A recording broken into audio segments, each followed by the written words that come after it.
నేను మనిషి జీవితం పేపర్తో పోలుస్తా. అవునా? ఎలా? ఇది లైక్ హ్యూమన్ లైఫ్ అన్నమాట. ఓకే. మనం ఏమనుకుంటాం, మన లైఫ్ చాలా ప్రశాంతంగా ప్లెయిన్గా ఎలాంటి కష్టాలు లేకుండా ఉండాలి అనుకుంటాం మనం. కానీ ఒక్క ప్రాబ్లం వచ్చినా నిలబడలేం, అవును, నిలబడలేం, పడిపోతాం.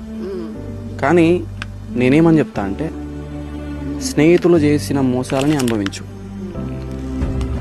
ఇంట్లో జరిగిన అవమానాలని అనుభవించు, ఫినాన్షియల్ సిచ్యువేషన్ అనుభవించు, ప్రేమలో మోసపో, నలిగిపో. జీవితం నిన్ను నలిపేస్తుంది, నలిగిపో. టైం పడుతుంది నువ్వు హీల్ అవ్వడానికి, హీల్ అవుతావు. కానీ దీని తర్వాత నువ్వు ఇచ్చే స్టాండప్ ఉంటుంది చూసావా,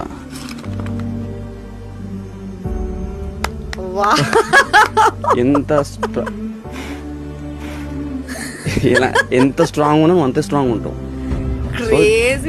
జీవితం వర్డ్ లో చెప్పేసావు నిజంగా. జీవితం నేను ఎంత నలిపేస్తుందో అంత నలిగిపో, నలిగిపో.